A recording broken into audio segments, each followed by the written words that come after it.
Football with friends is fun as hell. My name is Alex Dunlap, man. I'm so pumped to be back here with you guys today here on Football with Friends. Look, oh my gosh, Cody Carpentier, the first one in the chat. I can just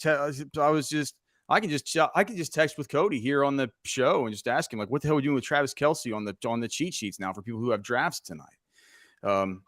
My goodness. So we got the Travis Kelsey stuff we'll talk about if you are concerned about him for fantasy football. Also Cooper Kupp, what we're doing with him. I think that dude's still in that dude is still in Minnesota for sure. So what's up in the chat? We got C Clear, we got Text Guy 2, got Cody. I'm getting a bunch of like what the hex and stuff like that. Maybe Blake, is something strange going on that I don't know about? Is there some kind of thing going on here? As far as I know, we're good. What? I said, as far as I know, we're good. Okay. Okay. I guess somebody's okay. So somebody's saying that there's something weird going on. Maybe the Wi-Fi is slow, or like I'm looking robust here on my end. We got a bunch of stuff to go here. Oh, so there's a wild abrupt start. Well, it's a wild abrupt show. Text Guy 2. Come on, this was wild. We're wild and crazy pals around here. It's football with friends. It's fun as hell. We gotta keep you off some. We gotta keep you from feeling too. You can't get too comfortable around here. I mean, we got to keep you on your toes. So we have the defense. We're going to continue with the defense. We're going to get that done. In the deep dig yesterday, we talked about tier 1, tier 2, tier 3. We never got to the sub replacement level players and just kind of figuring out what it was that we kind of have to see improvement wise from the defense. Some of these guys just need to play better. Some of them, as we'll get into, just didn't play enough to where they they just didn't ever find themselves in positions to create production. And so I think the worry meter on those guys should be a little bit lower than maybe some of the others. Speaking of the worry meter, how about the worry meter? Blake, where are we on the Lake Travis water level here? Did you have to move it down again? We keep dropping, Alex. 49 and a half feet low now.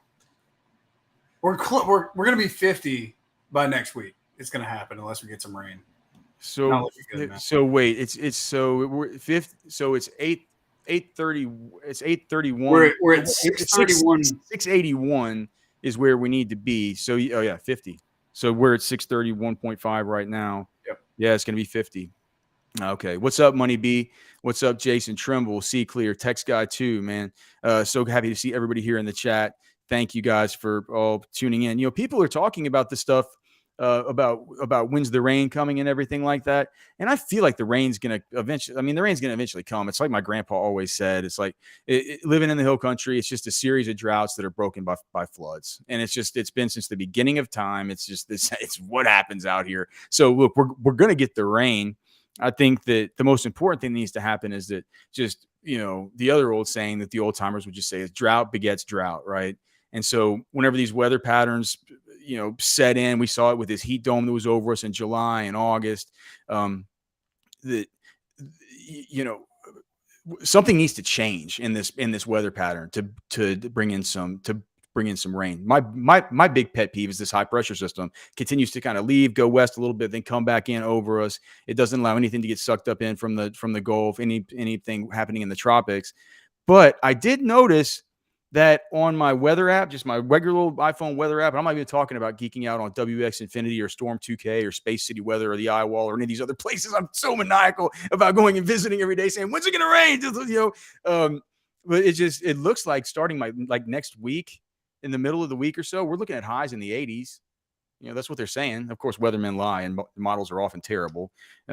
We touch on some of that. But yeah, so today we're going to talk about the defense. We're going to continue with the defense. We're going to finish that up. We'll start to touch on the offense. I've gotten through a quarter and a half of the offense. So clearly it's nothing where I'm going to have all the answers just yet. Tomorrow will be an offense heavy day. But I have a couple of quick kind of takeaways about how they've looked through the first quarter and a half of the charting and the grading, especially on the offensive line. And that'll dovetail really well into the conversation that we need to have based on Ketchum's report this morning about DJ Campbell and the right guard position coming into the coming into the Baylor or coming into the Alabama game. I was going to say Bama, but I said, how could I mix up Baylor and Bama? My God, one's a little pathetic piss ant. One's a juggernaut. DJ Campbell, so he's a little bit banged up and he's missing practice time. And so, the thinking would be that Cole Hudson could step in, but the problem is that Cole Hudson's missing practice time too. So we're gonna talk about that and what needs to happen. I have a very simple answer that should be very, very obvious. We need to talk about, have you guys seen the story about Matt Stafford?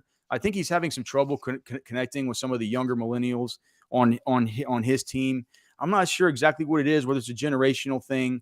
But his wife talked about that on a recent podcast. He's tried having them over for dinners and stuff like that. These younger guys and these older kind of Gen Z types, they don't like as much social interaction. Matthew Stafford's having some trouble with that, so we're gonna discuss that. Oh, speaking of Matt Stafford, like we talked about earlier, Cooper Kupp, Travis Kelsey, what are you gonna do with those guys? We also have the NFL Week 1 lines that I'm going to look at some betting insights and some market insights to just get an early look at some of these lines before the Circa Millions official lines drop on Thursday. As you guys know, I've talked about it. We're going to be talking about my bets for the Circa Million here on the show, but I want to get an early look on where the public is betting versus where the money's betting. Sometimes early in the week like this, you can see where the sharp money's going and get a little bit of an edge as far as you follow where these lines move, knowing that the initial action was the sharp action on it. So we're going to talk about that. We have the Roster Watch Week 1 matchup tool that went up. The maniacal matchup tool over at Roster Watch, one of my most celebrated inventions. It's a algorithm that takes into account like all the scouting data and everything that we do at Roster Watch for these players on the defensive side of the football. And it takes into account coaching schemes and tendencies and target shares allowed to certain positions and stuff like that. And it takes the fantasy points allowed by the defense and schedule adjusts it and puts it all into one big mix so we can know what the best and the worst matchups for our fantasy football players are in any given week. So we're going to talk about that. Blake Winfrey, how are you, brother? Jimmy, hello, sir. Jay Ward, great to have you back, brother. Paul, biggest pet peeve. Alex saying we're going to discuss the Stafford debacle. Well, listen, we're going to have to talk about it, Paul. We're going to have to talk about it. Somebody else had a we got I know you guys have heard his wife got on the podcast and talked a lot about this. C Clear is coming in from Knoxville. What up, C Clear? Pet peeves, Money B says people that ask too many questions. Okay, well, that's a good one. I have pet peeve after pet peeve after pet peeve. So we'll talk about those. Generally a very happy guy, very, very, very fun guy, but sometimes things will just get on your nerves. I got my sheet of paper. I got the information for you guys. It's going to be a great show. So with that all being said,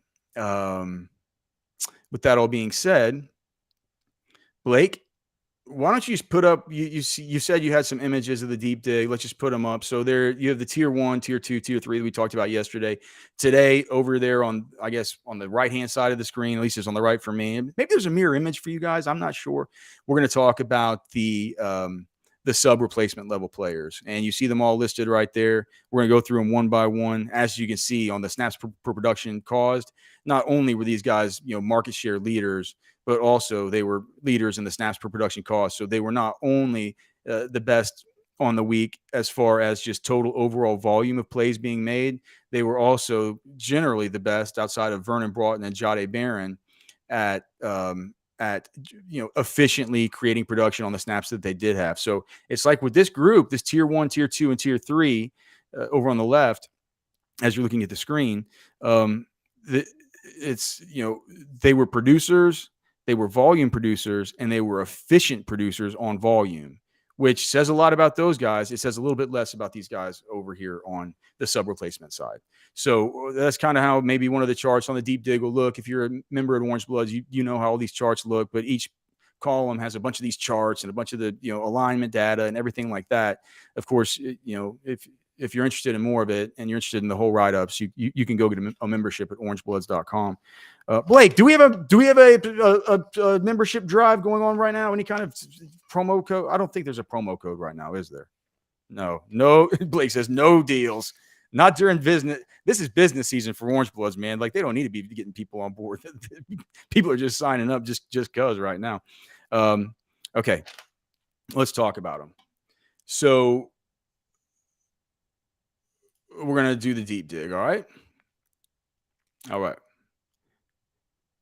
Blake, keep me informed. If there's super chats, make sure and let me know because I'm in the deep dig. Okay. I guess we can just start at the top. Let's just start at the top. Let's just go player by player. Let's just go through it. So I get back to what was that? The production sheet. Okay, so we get to Vernon Broughton. He only played 14 snaps. He had 3.54% of the team's production. He was just under that sub replacement level because we like we talked about yesterday, 3.57% and under. That was the cutoff, right? Because the average for the team's production was at like 2.77. He had 2.75 points per production. 2.77 would have been like 3.57% of the production. So he falls just under it. And I would say that for Vernon Broughton, that's not terrible. He got into the game fairly early. He was in the game in the first series. So what happened was they started out with Baron Sorrell at the jack, Byron Murphy at the nose. Of course, Alfred Collins started the defensive tackle over T'Vondre Sweat, and they had Ethan Burke at the buck.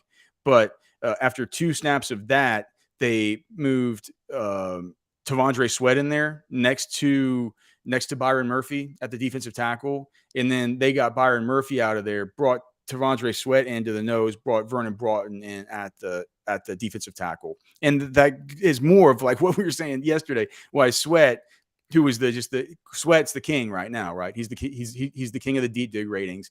And one thing that points towards him, at least maybe staying there or something that's going to help him to possibly stay there or at least stay up high, is because it really does feel like the volume is going to be there for him because of the fact that they do like him next to Murphy, and they don't have anybody else besides Murphy who can play next to all these other guys and play nose. They don't want Vernon Broughton playing nose. They don't. I mean, look at all this. So whenever you look at the guys who played nose tackle for Texas in this game, you had Byron Murphy, you had T'Vondre Sweat, you had for one weird snap on a weird kind of package, you had it was Jerry Bledsoe at the nose with Sweat at the defensive tackle at the 3 technique. I don't know exactly what that was. That was something that was subbed in for. That was one of these where they had the 3 down defensive linemen. They had the 2 starters, so they had Ford and Benda in there. They had Hill off the edge, and then 23-6 at the boundary. So the boundary was Watts. It was Jaron Thompson behind Watts, and then on the field side it was Brooks, and behind him was Catalan. So it was kind of like a starting looking group with a 3-3-5 stack. I think it's just kind of more of a speed package when you get a guy like Bledsoe in there. So that only occurred once. The only other guy that came in at nose was Trill Carter, who is a very ineffective player, man. And I've been telling you guys on this show, even like I've been telling you guys on the modcast, whenever this dude got recruited, he's not very good. He wasn't very good at where did he come from? Was it Minnesota? I remember. Why do I always think Michigan State? Because maybe it's because I charted that Michigan State game. Blake, was it Minnesota? Yes, Minnesota. Yeah. So he just, I did a deep dig on Trill Carter, and I charted like 4 of his games. I'm just like, man, this dude generates production like once every 18 snaps. You know, it wasn't very good. But the weird thing was with Trill Carter, he played only at the 3 technique at Minnesota. He didn't play any nose. They played Trill Carter in this game, both at the nose, and they also played him at the 3 tech. He got in much earlier in the game. I believe, did he get in earlier at the 3 tech? Yeah. He played in the first half at the 3 tech when Sweat was at the nose.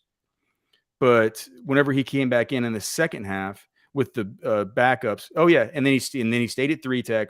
He got some work at the 3 tech with Murphy at the nose on in the 9th series of the game, and then coming into the 11th series of the game, where that was a long defensive series, the longest defensive series of the game.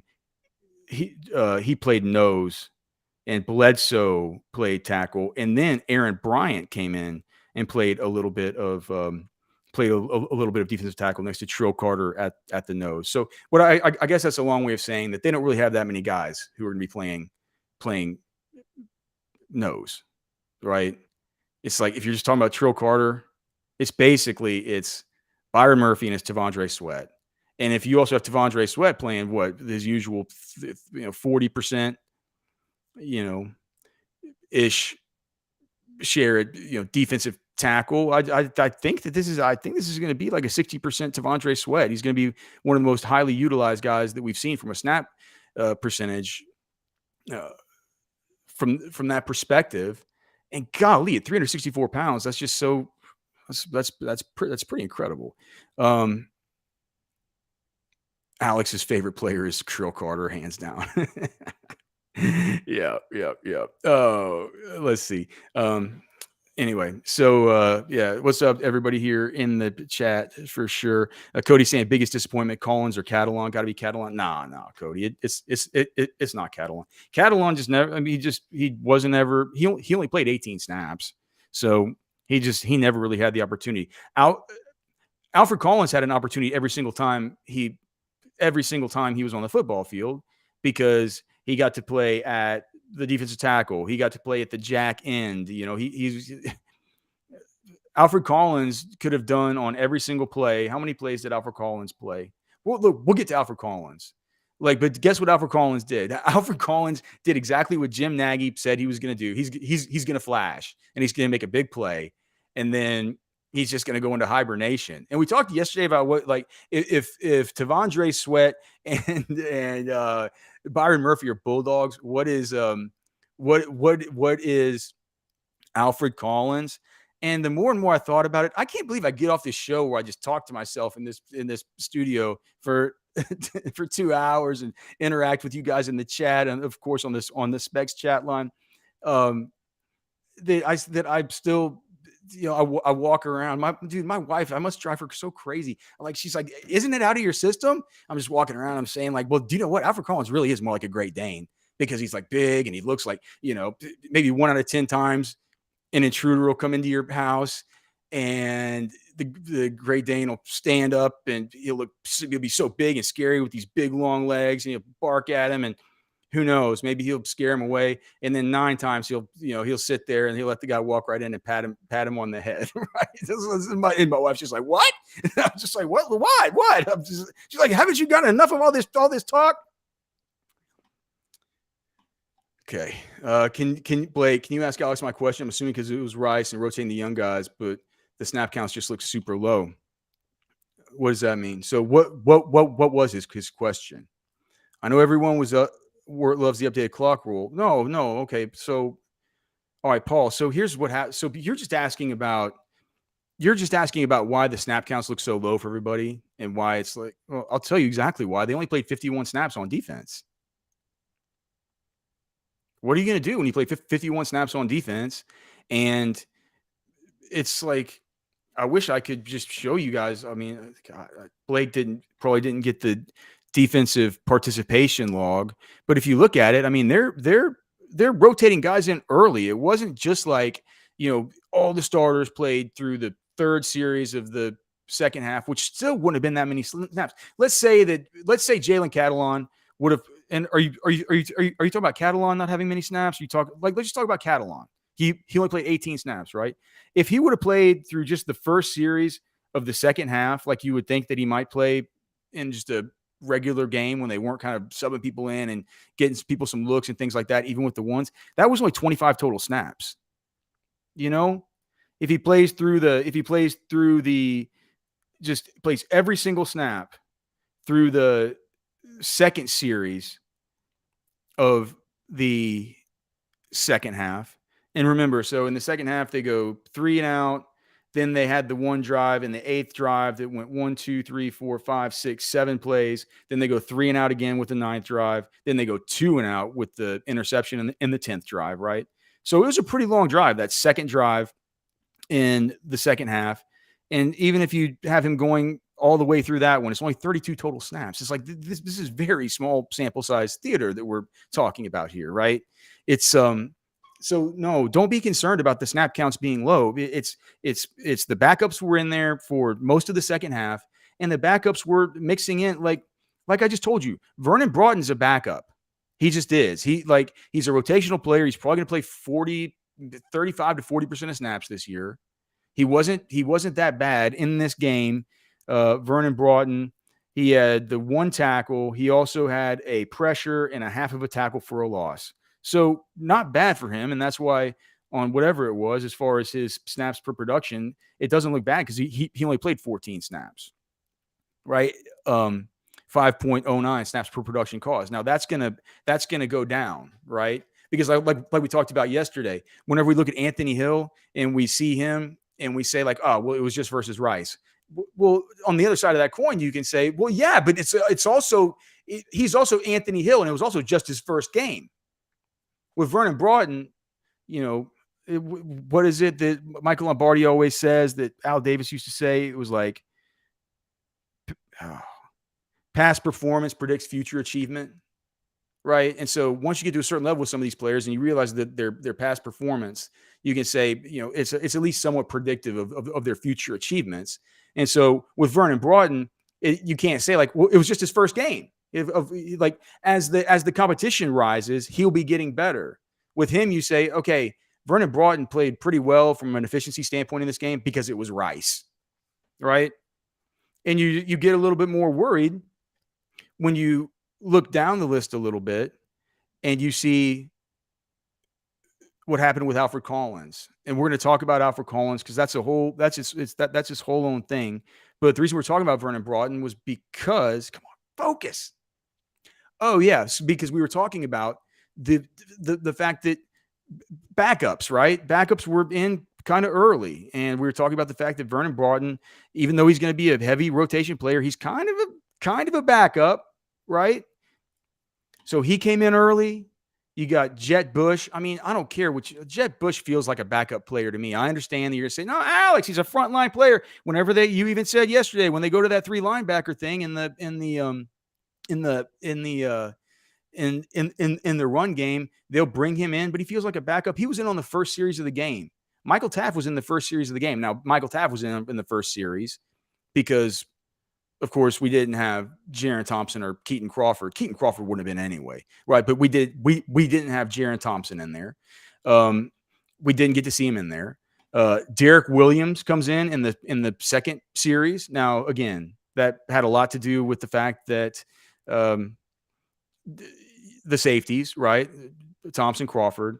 Justice Finkley comes in the second series. I'm sorry, we're gonna have to talk about this Justice Finkley stuff. That's gonna be a hard talk to have. Justice Finkley was in.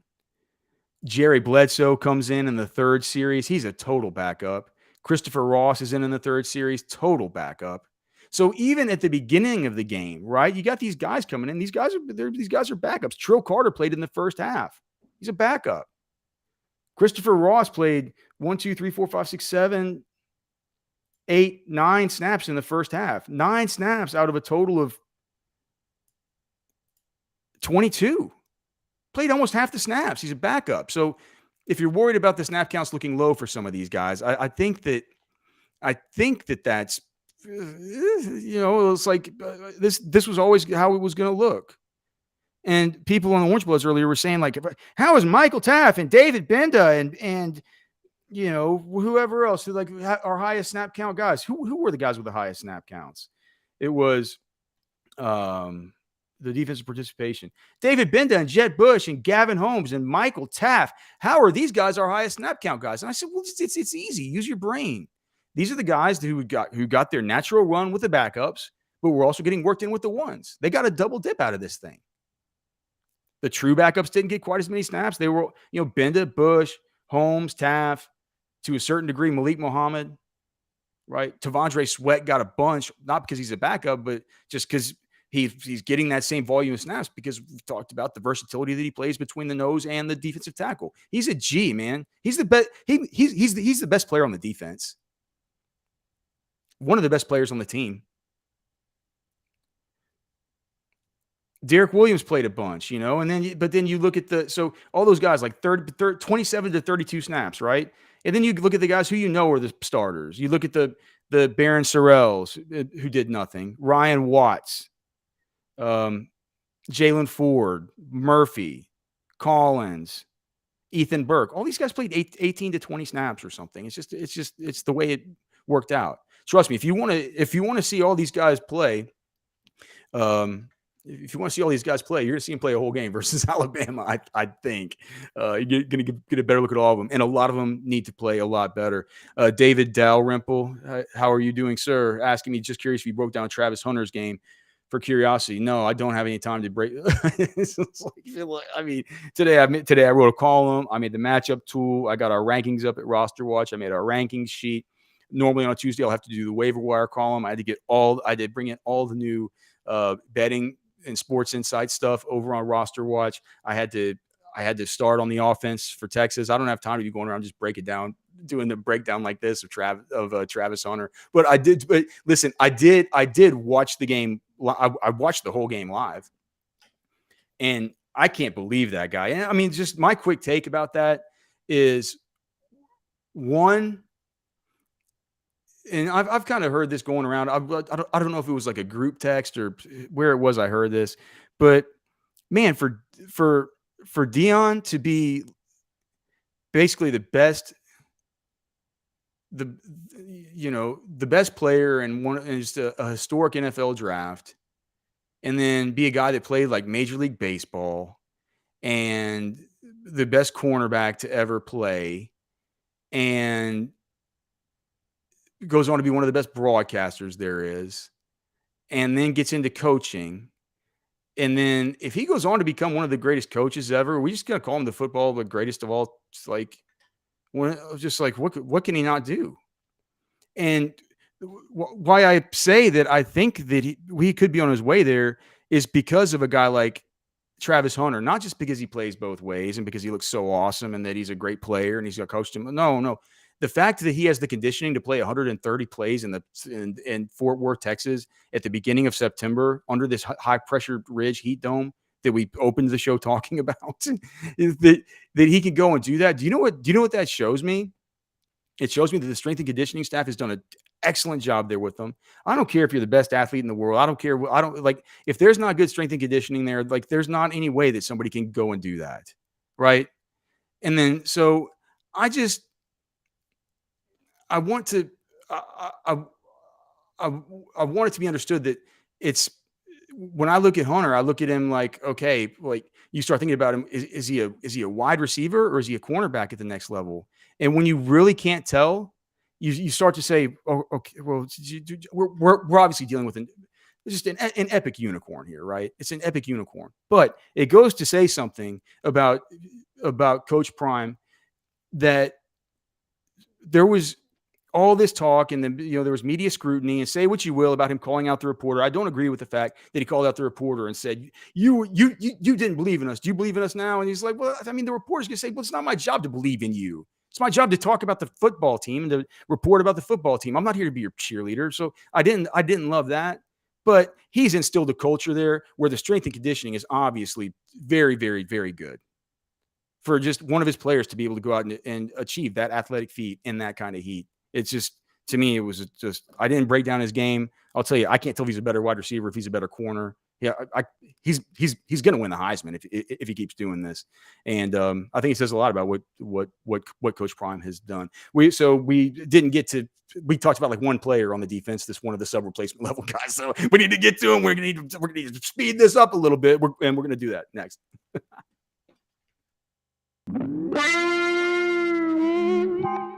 This Orangebloods recruiting flashback focuses on one of the best defensive playmakers for the Texas program over the last decade. I'm talking about edge rusher Joseph Ossai.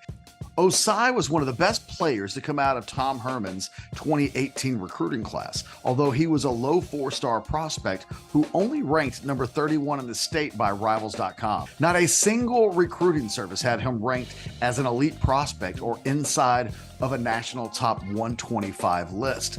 When we look at Ossai's recruitment, it was pretty cut and dry fairly early on that there were 3 schools that stood out above the rest. From the summer of 2017 all the way into October and November, Ossai kept a top 3 of Texas, Texas A&M, and Notre Dame.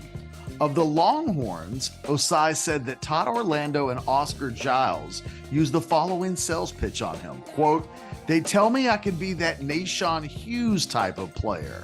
When I watch some of these close games that they've been in, I can place myself in that defense and see myself making the moves to finish those plays. I watch how I could impact the defense and picture helping some of those close games be wins." The battle eventually turned into a Texas versus Texas A&M battle, with Tom Herman's staff taking on a Jimbo Fisher staff that had just replaced Kevin Sumlin. In fact, the Aggies had been considered the heavy frontrunner for Ossai, but the dynamics of his recruitment changed the moment Sumlin was fired from Texas A&M. It was the opening that the Longhorns dearly needed and received. In fact, by the time January had rolled around, Orangebloods was reporting from an A&M source that the Longhorns had taken the lead for Ossai.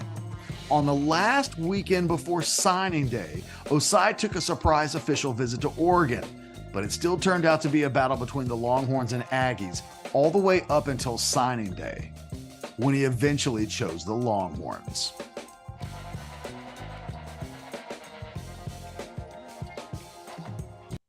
No matter what you're needing, Specs same-day delivery can save the day with our Specs app or online shopping. From world-class wines to hard-to-find spirits and craft beers to gourmet foods, delicious snacks, and spectacular sweets. It's Specs. Cheers to savings. Football with friends. It's fun as hell, man. And do you know what makes it even more fun is seeing all you guys here in the chat. We got Nash in here. We got Cody Carpentier in here. Of course, we said we got Kyle Lisak chiming in. He got his prize picks swindled by my fellow Westlake chaparral, Mr. Cade Klubnik. But yeah, so it's the Specs chat line and of course, so happy to have Specs here as a sponsor. You know, did you know the Specs wine, spirits, and finer foods? It's been a family-owned destination for selection and savings since 1962. Since 1962, I mean, they were still, I think they had air conditioning back then, but it was very close to not having air conditioning. You would need to go in there and buy up all the alcohol to make sure that, you know, make sure that you had something to do at night, because I think 1962, they had air conditioning. Somebody can tell me. They certainly did by then. But if they didn't, you needed to go there because you needed to have something to do at night to drink away all the heat that you were feeling, especially during this time of year. But what I say about Specs, what I've always said is, look, here's to you, here's to savings. I tell it to my kids all the time. And you know, whenever we go to Specs, the coolest thing is there are people there are so friendly. The staff is so friendly. Whether you want some cigars, maybe you don't know about cigars. I don't know much about them, but I got some friends coming to town. We're going to sit by the pool. We're going to have some fireworks. I don't know. Like, I don't want to give them a bad cigar. Hey, I got Specs on my side. And so can you. If you're looking to freshen up your happy hour skills with some seasonal cocktails, just go to specsonline.com for a ton of recipes handpicked by Specs mixology experts themselves. And thanks very much to Specs for being a great sponsor here. All right. We got more of the deep dig. You guys ready? All right. Might help to get this thing pulled up. All right, so here we go. So we ended up saying, so we talked about Vernon Broughton. Okay, like I think it's fine. Sam Storm saying, "What's your prediction, Alex? Bama or Texas for the win?" I don't know. I haven't done the deep dig, so we'll talk about our predictions on Thursday. I'm only through about a quarter and a half of the offense at this point. And I don't have a prediction. This is sort of the process for anybody that's just kind of tuning in now. This is just me going through my week. This is just the show. I'm just like, I got nothing else to talk about besides the stuff I do all day long. And so we'll be talking about, like I said, we'll talk about the matchup tool a little bit later. We'll talk, dude. I have a fantasy draft with Blake and Ketchum, man, our oldest Orangebloods league. I've been in this league with Ketch since long before I was a writer at Orangebloods, so it'll be good to be in that one. I still haven't won it. I've been to I've been to the championship, I think, four out of the last 7 years, and it was epically swindled. If you've ever heard of this, losing by 0.001 point or 0.01 points in a fantasy football championship, that happened to me 2 years ago. But we have that draft tonight.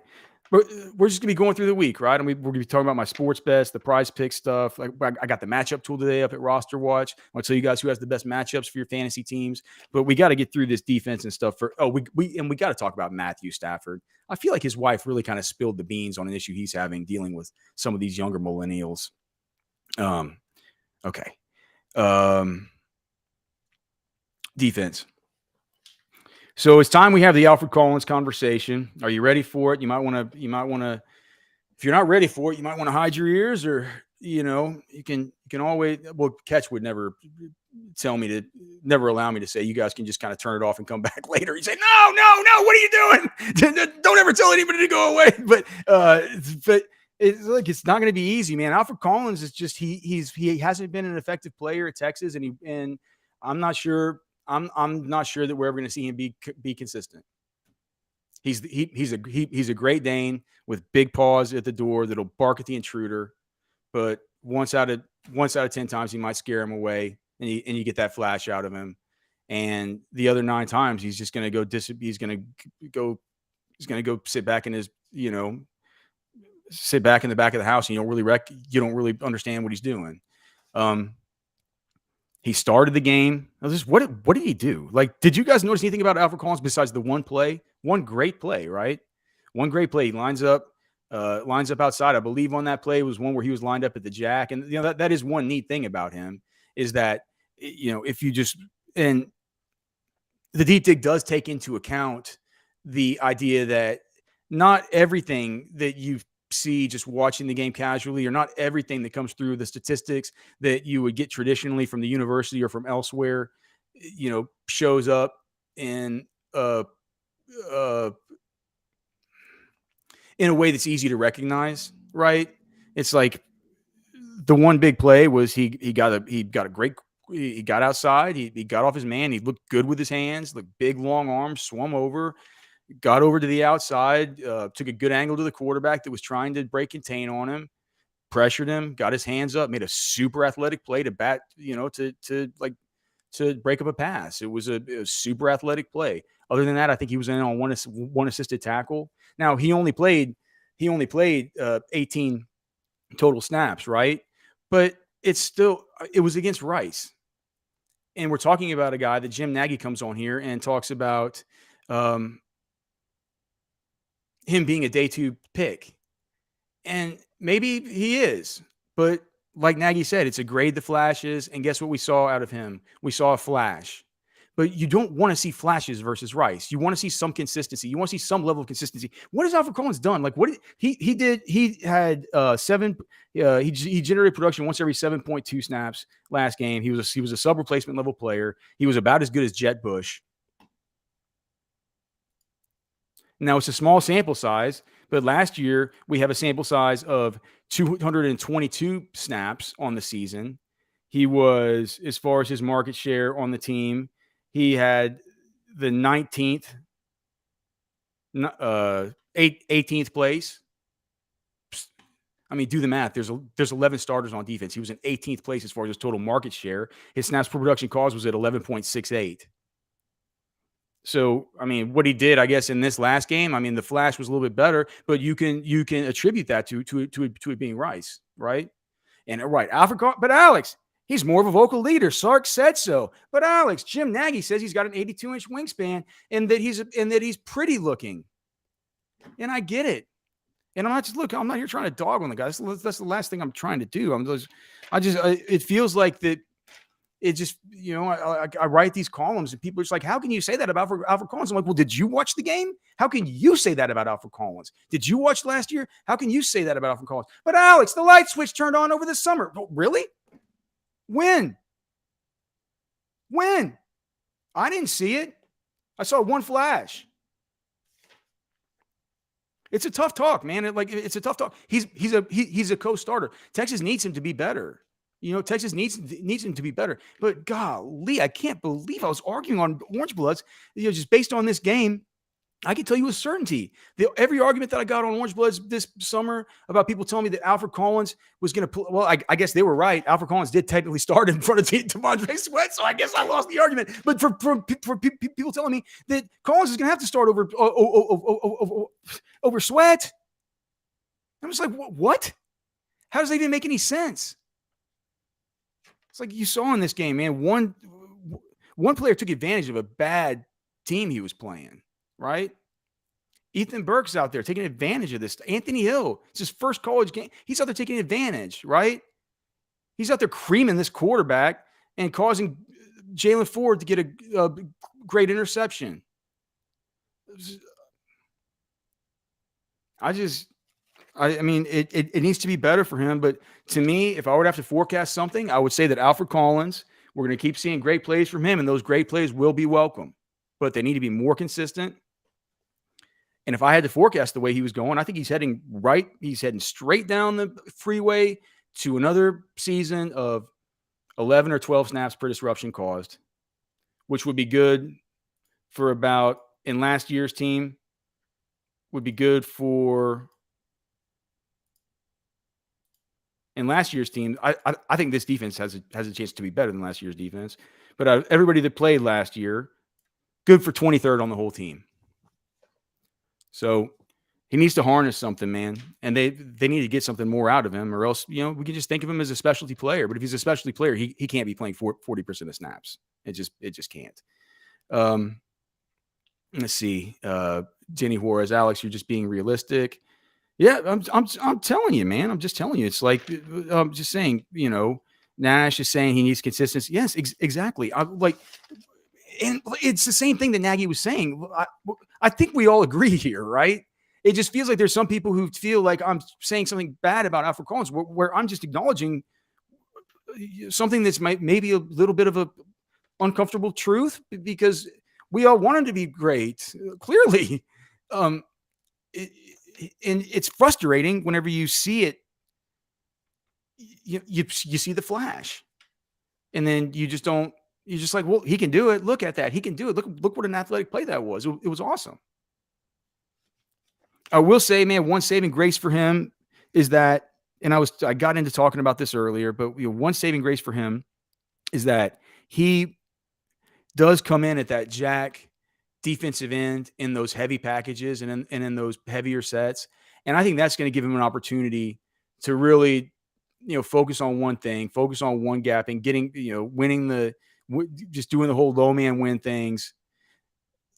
wins thing, and generating some run stuffs. And that was in that short yardage defense that they put together, when Jett Bush comes in and they bring out the nickel. I think that's a good way that he can maybe generate some run stuffs. And that's an avenue that wasn't open to him for production last season, right? Whenever the run's coming there, that low man wins. Like, that's a good way to rack up some run stuffs. It's how Byron Murphy did it a whole ton his freshman season. So I would say that that's a good thing to look for as far as his production meter moving forward. But man, you just need more flashes, and you do this versus Rice. I'm not confident he's gonna have a big game versus Alabama. If he does, we'll all come on here and Blake, what do you say? Can we? Is it possible for us to have like some kind of disco party? Can we bring it down to? If Alfred Collins has a monster game versus, dude, if Alfred Collins has two sacks or something, like a monster game versus Alabama, can you make a graphic where like a disco ball comes down here and or something, it swirls around? We'll figure it out. We can crack some beers. We can have like an Alfred Collins disco party. I think it would be good, man. It'd be fun. Invite some guests. We'll bring on Nash. We'll bring on Cody. We'll just celebrate. Cody and Nash can come on. They can wear Nash can wear some sunglasses. Cody can eat a big steak with a couple of hard-boiled eggs.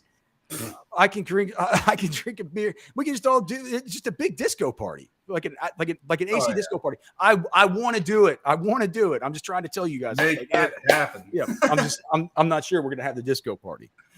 Okay. All right. So the Alfred Collins disco party.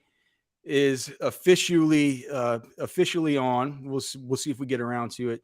Travis, let's just before we get on to the rest of these guys, let's talk about Travis Kelsey and his injury news. So he came up with a hyperextended knee today. I don't know what to really make of it. Nobody really saw it. The word is he's on the doubtful side of questionable here for this Thursday night game in the opener. And I just saw something really concerning come through on Sports Injury Central with Pro Football Doc. He's saying now with Kelsey, of course, Kelsey, the future Hall of Fame tight end with the Kansas City Chiefs, and a guy that's a top 8 fantasy pick currently. I had to change our cheat sheets mad dash right before people draft tonight. I know there's a lot of people drafting tonight. If you are, you can go to Roster Watch, download the cheat sheets, of course.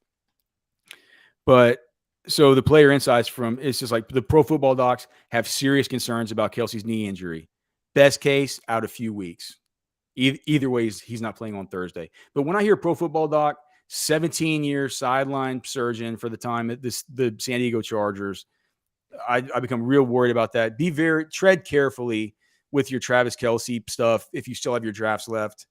Okay. And I think I don't think I would. I mean, just remember, it looks like probably a multi-week injury. Just think about it like that, and think about if you want anything earlier than like a mid-third round pick to be sitting on your bench for 3 or 4 weeks to start the season. We do know once he comes back, he'll be an absolute soldier. Okay, back to the deep dig. Wait, Nash says Anthony Hill Jr. looked decent in coverage. There were a few times he allowed separation. For the most part, dude. Anthony Hill's sick. I mean, you're not going to get all. I mean, this isn't all going to be. Look, this is the show where we talk about the guys who are the sub replacement level and what happened and why and stuff like that. Yesterday was a show where we talked about tier 1, tier 2, tier 3. I mean, so we've already gone through the whole Anthony Hill stuff. Anthony Hill looks great, and he would look even better if he wouldn't have missed the tackle for the sack. Right? He would look even better as far as that's concerned. But he's going to be a great player for Texas. My one concern with Anthony Hill is that will the staff, once Maurice Blackwell comes back, and for anybody who missed it yesterday, so basically the personnel packages that they have when they go to 3 linebackers are 2 different ones. There's the one that we talked about just now when we were talking about AC, whenever Collins comes in at the Jack defensive end, right? They move Baron Sorrell over there to the Buck defensive end. So instead of having a guy like Burke, Sorrell's he's a little bit bigger. I think he certainly looks bigger, right? Sorrell over there at the Buck, and then you have like Murphy and you have Tavondre Sweat at the nose and at the defensive tackle, and then behind them, of course, Ford, Benda, and then Jet Bush is like an outside overhang guy who's just there to help shore up the run and help with contain to that side. And then the nickel goes out and you just keep your regular DBs. It's basically just a regular 4-3. So the other thing that they go to when they go to a third linebacker, that's the one where Hill comes in. And that's the one where they take out Burke, right? And instead of having Burke there, it's kind of like a pseudo, deep outside linebacker defensive end that Hill plays. And I did notice I was watching a little bit of Longhorn Rewind earlier. Once I sent in my stool sample and took my urine test and bent over and coughed and could finally stream LHN today,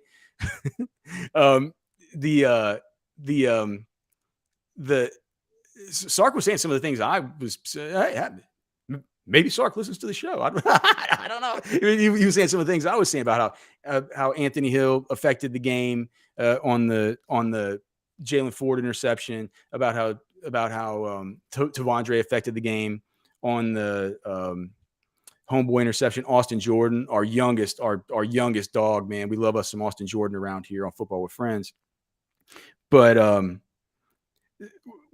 the other thing he mentioned when he was talking about, he said on Monday morning they came in and they were talking about just the edge guys, right? The depth on the edge. And to me, it's a horribly bad concern as far as the depth on the edge for the immediate term. But looking forward in the future, it actually looks kind of good because you have You have Colin Simmons coming in next year. You have Ethan Burke, who will be back next year. You have, and I think Colton Vasek, we just overlooked the fact that he was always going to be a little bit of a slow bake, a little bit of a developmental player, right? And so you get him back next year. All of a sudden, you start thinking like, well, geez, what else could they have cooking over there at that edge spot that starts to look pretty good. Right now, it's not. Right now it's not. But what I thought was interesting was whenever Sark was talking about the fact that he sort of liked the youth among the edge guys and the defensive ends, he mentioned Anthony Hill in that group. So that's something to keep in mind. Even though Anthony Hill, it looks like right now his role is at the will. We saw in this last game when he goes in there as the third linebacker, right, as that overhang linebacker. They go to three. They go to a 3-3-5 stack, right? So instead of being a true 4-3, which is the 4 DBs, they take out one of the defensive linemen. They bring him off the edge, and they keep the nickel package on the back end. More of a passing down personnel grouping, and certainly a personnel grouping that is conducive to much more impactful plays, right? Big time plays, quarterback dropbacks. Long developing plays. It's just like, oh man, there's just the nuts. If you're looking for a way to Anthony Hill to get involved early, the problem I see is that we'll have a situation then when Maurice Blackwell gets back. That was always the role he played. I mean, they've had speed packages for Blackwell for the last 2 years, right? Is Blackwell a junior already? Am I being crazy? So Blackwell in 2022. I think he only played like 58 snaps last year, but I think he played in 2021. They had him, let me see, Deep Dig 2021. Let me go back and look. I know he's playing some safety back then, but they also had that linebacker speed package, and I thought it was him. So I'll go to defensive player participation, Blackwell. Yes, yeah. So towards the end of the season, it was in the Kansas game and in the West Virginia game. It was only a total of 10 snaps, but he did play 10 snaps as a overhang linebacker, even starting back then in 2021. So we're talking about something that they've been toying around with for a while. I just wonder once Blackwell gets back, or it just feels to me it's like we talk about the genie in the bottle and the toothpaste in the tube and how you put this stuff back in there. And I just don't think that you can put the Anthony Hill genie back in the bottle, not with the level of prospect he is. I hate to see somebody get Wally pipped, but it's just sometimes that's how it goes. John Eichstedt said, I noticed that Ross made some plays. Did he play well overall? So Christopher Ross, it looks to me, or it doesn't look, I mean, the way things stand right now, as far as the participation in this game, Christopher Ross is certainly right now the backup to Baron Sorrell. And in this game, where's the production sheet here? He actually did. I mean, yeah, it wasn't. I think it was one of these I think that maybe you saw him make a play or two. He had okay. So here's what he had. He had a quarterback pressure where he okay, no.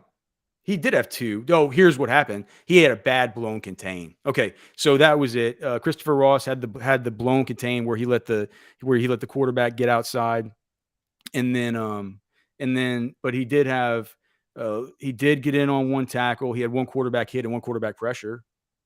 So yeah, he did make some plays, but the blown contain counts against him there and that one, and negates at least one of those pressures and those hits. And so you look at him, he actually played kind of a lot. And so his snaps per disruption caused is going to only be sitting at like 16 because he played 24 snaps. If he wouldn't have had that blown contain, we'd be looking at something more like because the blown contain negates the pressure. So he would have had 2.5 points. So whatever, 24 divided by 2.5 somewhere, but what is that? It's just like right at 10. So instead of being 16, he'd be right at 10. It wouldn't be off the charts, but it would be certainly better than it looks right now. So that's Christopher Ross. I do think that he looks like an interesting enough player. I'd always wondered, I'm like, is Christopher Ross going to play? Is he going to play defensive tackle or is he going to play defensive end? He's truly all defensive end. When you look at his weight, 97, what is he? Yeah, 6'2", 255. So he wasn't ever going to play tackle. When he first came in, there was that kind of thought that maybe he would end up playing tackle. The other guy that you think about that with is Jerry Bledsoe, because he's only 6'4", 274. And it was mentioned earlier, but they play him at all this. They play him at the defensive end. They play him at the tackle. And then he had that one weird possession there with that 3-3-5 stack where they had him at the nose. So it feels to me like they might see him a little bit, the only guy on the team that they do that with, play him at all three of those positions, is actually Alfred Collins. So maybe they see Jerry Bledsoe maybe coming into his own and becoming no one's going to be Alfred Collins with the way that he looks and just the way he physically presents and everything like that. But maybe the staff sort of sees the role that he could play as one similar to Alfred Collins because of that versatility, even though it's, right now it still feels a little bit weird to see a 274-pound guy lining up at that nose tackle in that one specialty package that we talked about. We still talk about Jet Bush, Gavin Holmes. I think we've talked a little bit about Trill Carter, what happened with Michael Taft, what happened with Jalen Catalon, Jamon Tapp, what's going on with this guy, Baron Sorrell, where was he? We have all that to get to. Plus we have the NFL Week 1 lines. I want to talk about the matchup tool. I want to get prepared. Oh, and we got to talk about this DJ Catch had big news today. DJ Campbell, Cole Hudson. What do you do in this situation? I started to watch the offense. I have some thoughts on that. How are we going to get to all of it? I don't know, but we're going to try. Next. Corey Redding, the linebacker from Galena Park, North Shore High School, USA Today rated him as the best high school defensive player in the nation. That's incredible. Today, he verbally committed to play his college ball for Mac Brown and the Horns. He's the kind of defensive difference maker the Texans hadn't been able to get in years past, so it appears things are changing. This Orangebloods recruiting flashback focuses on one of the most important recruiting wins in the history of the Texas program. Former five-star defensive end Corey Redding out of Galena Park, North Shore. To completely understand the significance of Redding's commitment, you have to understand the context surrounding the recruitment. Redding's recruitment occurred just 2 years after another five-star defensive end, David Warren, bypassed the Longhorns in favor of Florida State. New Texas head coach Mac Brown was trying to put the finishing touches on a number 1 ranked recruiting class, but he had to overcome the stigma that great defensive players didn't go to Texas and that the Longhorns couldn't go into the Houston area and land a truly elite player that didn't play his football in the suburbs. It wasn't going to be easy for the Longhorns, as Redding's top 3 included Colorado and Arizona, with the Wildcats having a big edge with Corey's brother Chris already in the Arizona program, which had his mom wanting both players to play their college careers together. Colorado was actually viewed as a potential party spoiler, but while Redding was on his official visit to Boulder, CU head coach Rick Neuheisel took the Washington job. And that basically eliminated the Buffs. That left Arizona and Texas to duke it out. And when push came to shove, Redding couldn't leave the Lone Star State. Moments before he announced his decision, Redding informed his mom that he was selecting the Longhorns. He told her, quote, "I'm a Texas boy. I want to go to college in Texas, marry a Texas woman, and have Texas babies," while she broke down in tears at the news. Moments later, he told the world the news. Corey Redding, in 1998-99 season, will be attending the University of Texas. Redding's commitment sent shockwaves throughout the recruiting landscape as Mac Brown's dominance in recruiting in Texas began that day and rarely slowed down for the next decade and a half. The Longhorns finished with the number 1 overall recruiting class in 1999, with the USA Today's Defensive Player of the Year representing the cherry on top of a very tasty sundae. Spent time with him and myself, and I was like, I want you to put it on my mind the next morning when I wake up. When I woke up, my hands was holding up that hooking sign.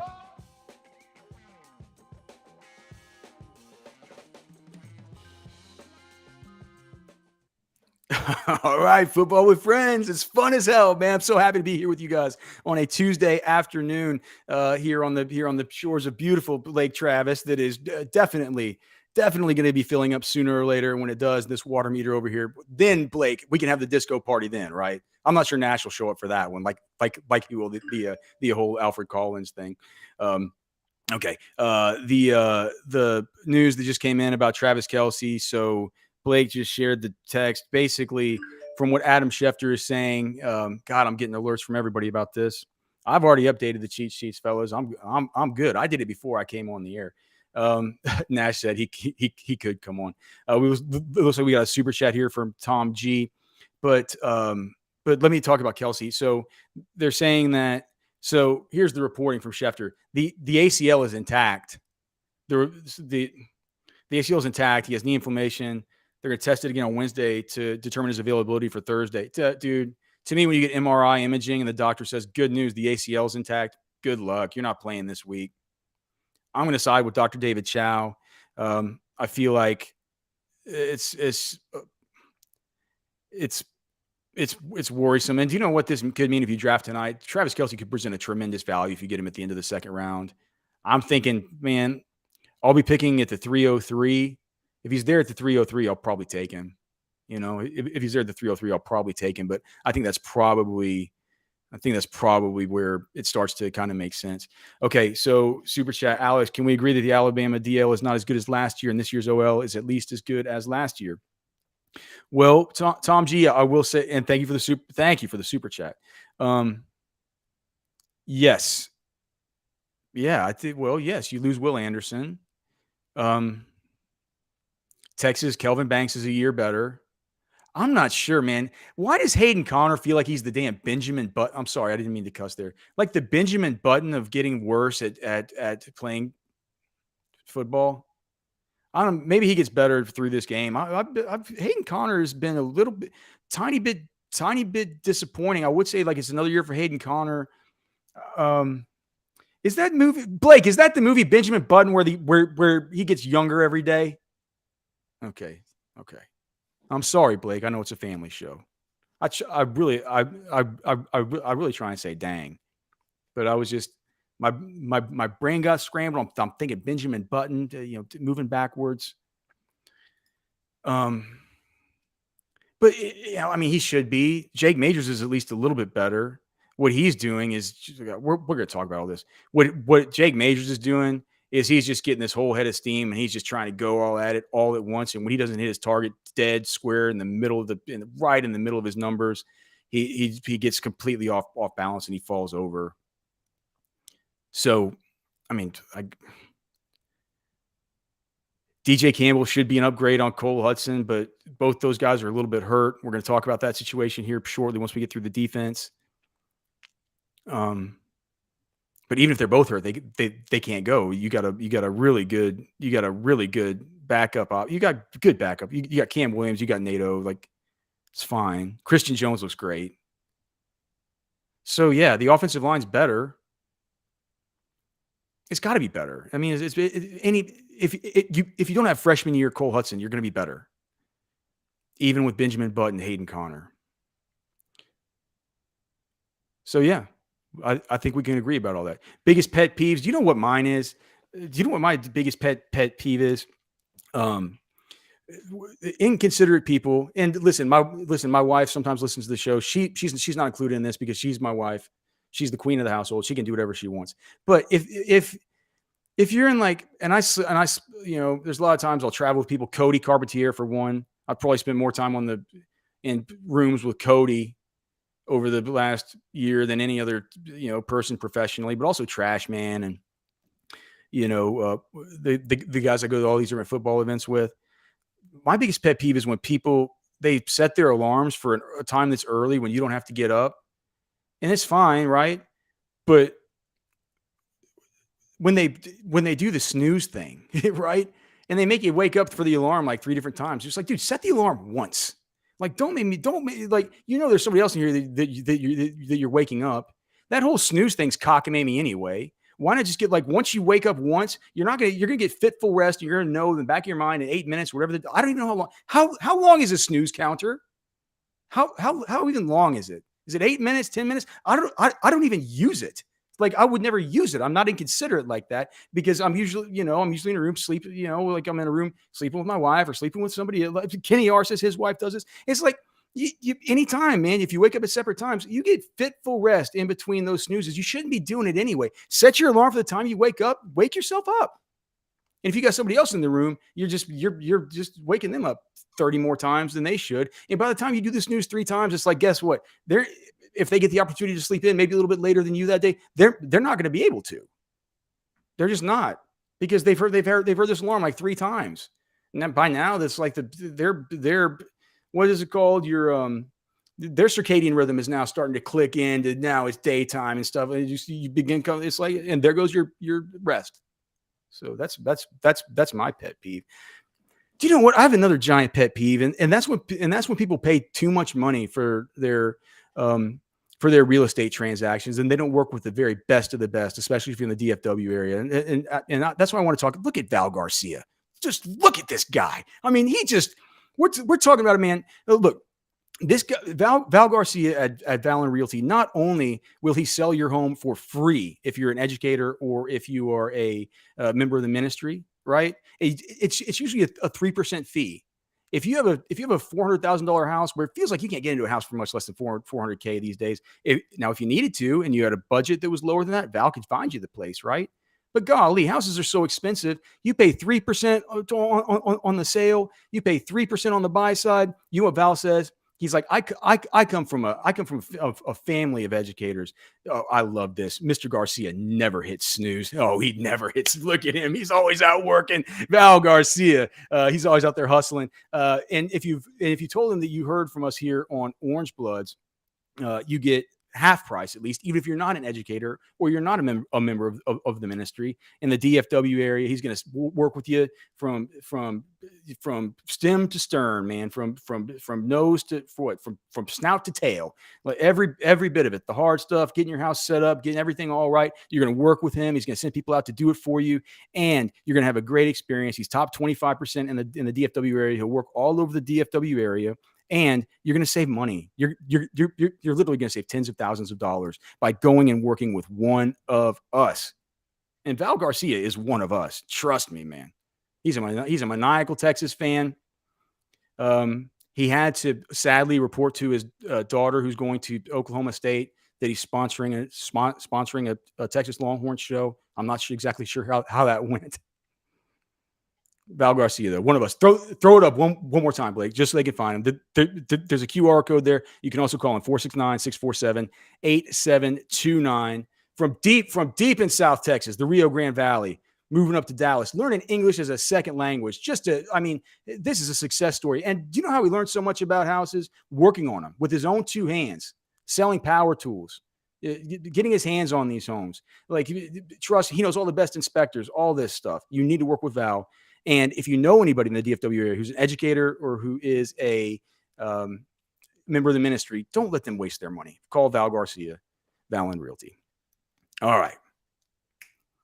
Jareth Mulholland. People slowing down way before using the turn signal. Well, I think that you're like me. Your biggest pet peeve is just idiots.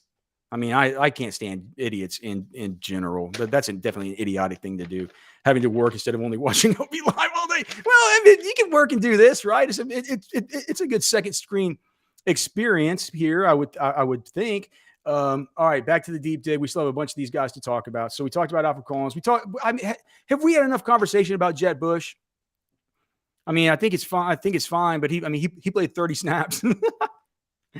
He's going to be you're going to see old 43 out there a lot. Blake, did we ever find out if he's related to the Bushes who were president? Did we ever find this out? Has to be some. I don't know, but we need the research done for sure.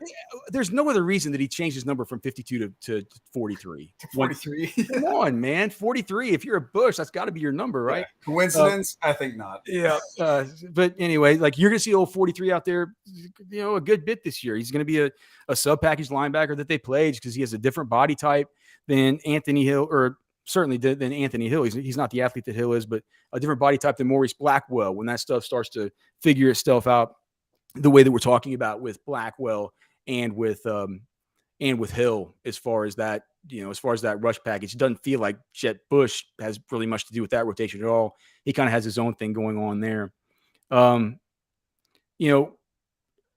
Gavin Holmes, he played 29 snaps. He got 2.84% of the team's production, only generated production once every 13.12 snaps. And Gavin Holmes played a lot. What did he do in the game?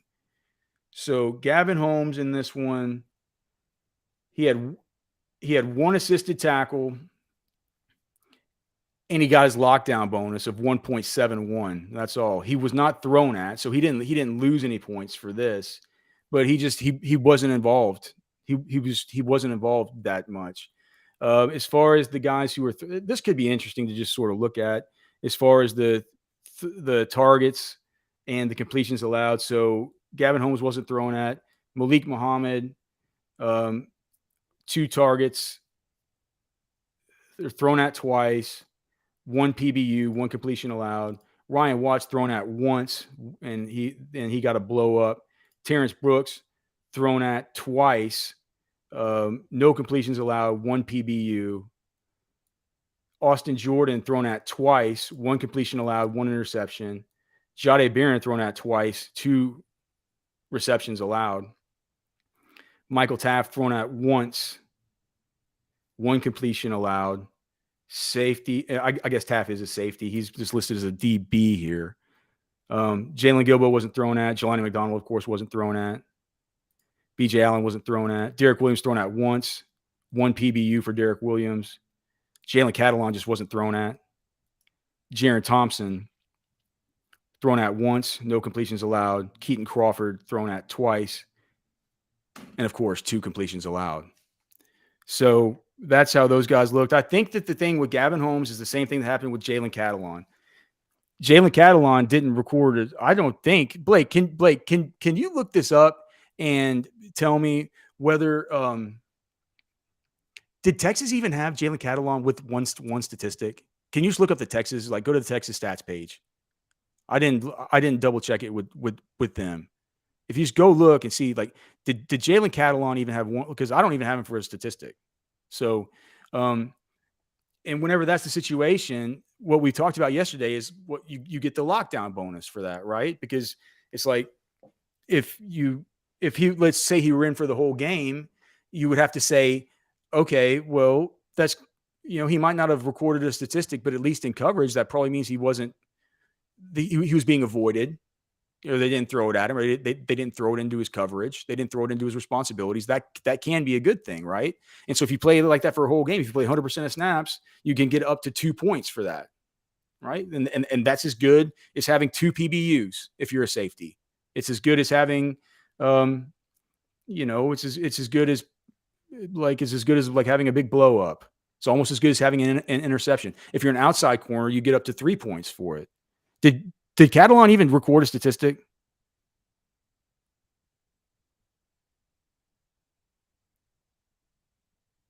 I don't see him. Yeah. And so that's just what happens, right? If it's a game like this where he only plays 18 snaps and he's not, it's 18 out of 51. So as far as the amount that's going to be prorated, it's not, you're not even going to get like a point out of that. I think you got 0.71 for that portion of his game. It's the same thing with Gavin Holmes. They didn't play enough of the game to be able to get enough of a lockdown bonus to negate the fact that nothing really happened with them. So that's going to normalize, right? I'm like, there's no worries about Catalon. There aren't any worries. I'm not worried about Gavin Holmes. I think that they look fine. It's just, on this initial one, it's a small sample size. There are important things to take away from this stuff, but that's not an important thing to take away. Like the Alfred Collins stuff, the Malik Muhammad stuff, the Anthony Hill stuff, the Byron Murphy stuff, the Tavondre Sweat stuff, the David Benda stuff. These are all that we talked about yesterday. If you missed it, you can go back and listen to all of it. Those are all important things. Dude, the Austin Jordan stuff. That's it. The Austin Jordan stuff. Today when I was watching the offense, I just wanted to go back and just for my own enjoyment, just go watch some of those Austin Jordan plays. And he only played 10 snaps. Guy's a dog, dude. And this is just going to be like, he's got Jelani McDonald there. They got Jalen Gilbo there. Like this post Jade Barron world at the nickel, the spur, the star, whatever you want to call it. is going to be a really, really interesting one for Texas. And it's good to have all those options. Paul says let's see. Catch, Alex recommends you draft Kelsey at the 110 and Cup at the 201. His words. Catch says he did not show up in the stat. Okay, no. So he just didn't show up. And that's the way it's going to go. And that stuff's going to definitely normalize. And especially with what we talked about yesterday, the gang tackling nature and hopefully what's becoming a budding culture of gang tackling on this team. Because you could see Jalen Catalon coming downhill and, getting close by where some of these, pileups were happening. And he wasn't there quite on time to be able to give him any kind of credit for any kind of assisted tackle, but those are going to come for him. And he's going to make some plays if he stays healthy. So no worries about him. No worries about Gavin Holmes. Call off the alarms. Call off the dogs. I mean, come on, guys. You can have a little bit of fun. It's not all doom and gloom around here. It is a little bit more doomy and gloomy than yesterday, I'll admit, because we're talking about the guys that produce best. Now we're like, okay, well, why? But these other guys, why didn't they do much? Trill Carter, I mean, we've discussed him. He's just probably not very good, and that's fine. He's a good depth piece, and that's fine. They like him at nose a little bit. They had him play in a backup at nose, although, like we mentioned, he did play at the 3 technique more often when he's actually playing with the starters. It wasn't until the backups came in that he was playing more nose. And as long as Sweat and Murphy stay healthy, it's like you'd be a fool to get that guy in for anything more than 5 to 10% of snaps. Michael Taff, it feels like it's probably Michael Taff. Michael Taff actually had a pretty good snaps per production cause last year. What did he do in this game?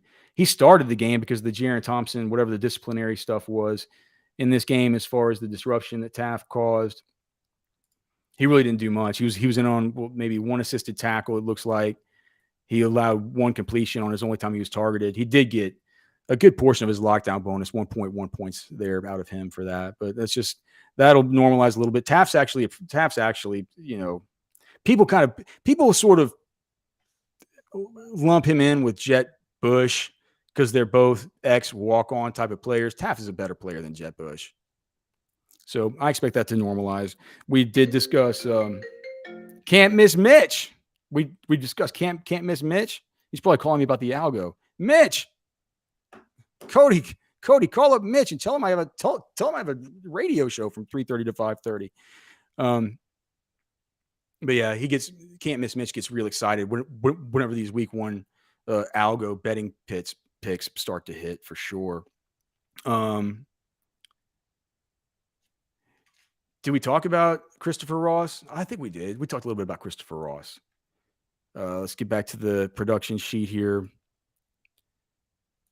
Jaron Thompson. I mean, I think with him, it's just whatever. Here's the biggest one is Barron Sorrell.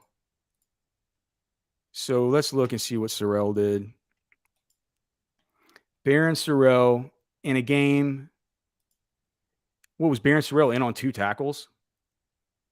Can that be right? No pressures, no hits, no TFLs, no anything. He's in on 2 tackles. Oh.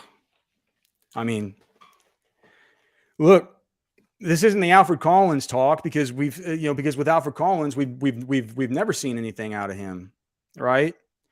With Barron Sorrell, we've seen some good stuff out of him. So look, it's not time to go jump into the lake back here with Barron Sorrell, but man, it was a kind of a springboard moment for a lot of these guys. It was a time to say, all right, it's Rice. It's time to tee off. Let's get things going with this. These offensive linemen are miserable. We should be able to use everything that we've learned, every bit of anger that we might have coming out of fall camp, where we've had to just beat up on each other all this time. Now we got to do Rice. We can take these things we've learned. We can apply them. And look, it's not like it wasn't like, and but Alex, they were too vanilla. They're not going to look. He plays a vanilla position. He doesn't play the buck end. He plays the jack end. It's a vanilla position. Do you know what you do? You long arm the guy. You get his hand up underneath his throat. You rip underneath his chest plate, and you take a beeline to the quarterback. He's done it. I've seen him do it. It's not fancy. It's not some PK goes and they don't go draw this up. You're like, oh, what are we going to do to get? Oh, Coach, what are we going to do to get Barron Sorrell freed up? That's not how it works. He's just the strong side defensive end. You create on your own. So it's not like saying like, well, they never put Anthony Hill in position to do anything. All right, well, that makes a little more sense. With Sorrell, it's like he's inherently put in the position to do what he does, and what he does should be at least what he did last year. And this could have been a perfect game to just start out with saying like, all right, let's get two sacks in the bank, right? If we're going for a double-digit sack season, let's see if we can do that. So let's at least get a quarterback hit. Let's at least get a pressure. What did he play? 20 snaps? 20 snaps. Just, I mean, basically generated production once every 20. It's like, what was it last year? His snaps per production wasn't great last year either, but it was, let's see. Where was he? Sorrell. Last year, it was only at every 16.15 snaps. So that was something that he really needed to improve on. This was just supposed to be a springboard. I'm like you guys. I'm not really as worried about him. Kenny R saying he's not worried about Sorrell. He'll produce. Well, maybe. Produce. What do you? And by the way, what do you mean he will produce? I'm seriously curious, Kenny. Like what do you, Kenny R? What do you mean that he will produce? Like, what does that mean to you? Do you mean he'll be better than last year? Think he'll get 7.5, 8 sacks, something like? I mean, like, is that how we're talking about producing? Like, maybe we should set levels here. Say like, well, he'll produce. Well, yeah, I mean, he'll do something. He technically produced in this last game. It wasn't good enough. I guarantee you, he wasn't thrilled to go back and watch the tape. I think over the course of the season he'll get 7 to 8 sacks. All right, well, yeah. Well, look, I feel like that's that's realistic and maybe a little bit optimistic. And those two things can exist within the same little package that you've cooked up there inside your mind. It can be optimistic and it can be still realistic. I think it's on the optimistic side, but you have to squint hard to picture that. To squint a little harder to picture 10. I mean, these offensive line guys were bad. And I know he was over there on the left side. What's his name? Chevin or something like that. Number 70. Was he 71 or 77? He was by far the best. But Sorrell did get over there on the right side at times too. So I'll leave it there. I just like, man, Alfred Collins felt like a little bit of a, I think I'm probably a little bit more worried about Collins than I would be about Sorrell, because like you guys have mentioned, at least with Sorrell, we've seen the ability to create the high end production, not high end-ish production. They just here's the thing. They need to get more just going off the edge in general, in both spots. I thought Ethan Burke looked fine. We talked about him yesterday, but here's the thing. Now, Justice Finkley is backing him up now. And last year, Justice Finkley backed up Barron Sorrell. And that's where he looked better, because Justice Finkley doesn't have much bend. He's a little bit stocky. He doesn't have much flexion through his hips and through his ankles. And you guys might think that that's so cockamamie and ridiculous. You're like, Alex, what do you mean? Who cares about flexion through the ankles? And he's, man, you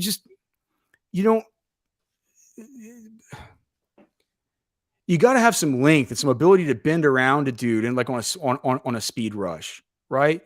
Or at least if you're not going to speed rush him, you need to at least be able to threaten that. It needs to be in your arsenal. It's almost like when you look at somebody's body and you look at an edge rusher, it's almost like having those long arms, that ability to move, the fact that you've kind of gotten in this dance with him a few times and you understand his length and his ability to manipulate you with it and his ability to bend over and get closer to your quarterback with that bend. It's a game of inches, right? You begin to understand this dance, and your length and your actual physical appearance and your stature, it becomes a deterrent. Like when you play offensive line, you're saying like, okay, like at this point, I'm not going to be able just to handle this guy as if he's just going to bull rush me, or he's going to, he's going to give me a swat and a swat rip, or he's going to, give me this kind of move. I need to prepare for a speed rush, right? And it's a deterrent for him just getting back into his set, set himself for a bull rush, taking that shallow set and not allowing you the opportunity to take the angle that you would need to get behind him to take straight over to the quarterback, right? But without getting past depth. It's a deterrent. It's like, it makes total sense if you've watched the position closely, or if you've ever played offensive tackle or played defensive end. What that is, you're telling this guy, look, you can't do this dance move on me. Like we've kind of done this dance a few times. There's certain moves that you can't do on me because of my length and my ability to bend toward your quarterback. So when I look at Finkley, I don't see it. And it's disappointing because, look, I think he's a good player. I think he's fine. He can play over there on the other edge, right? But whatever, like, they threw the kitchen sink at this thing.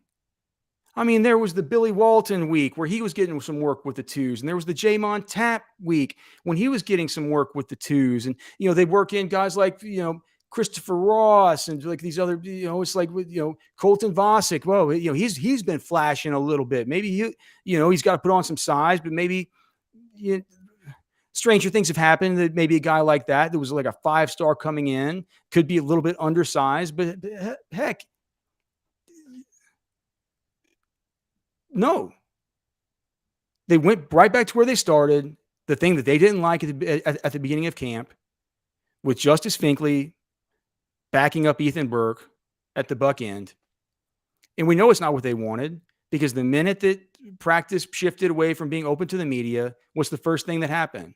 Justice Finkley goes immediately back over to backing up Sorrell.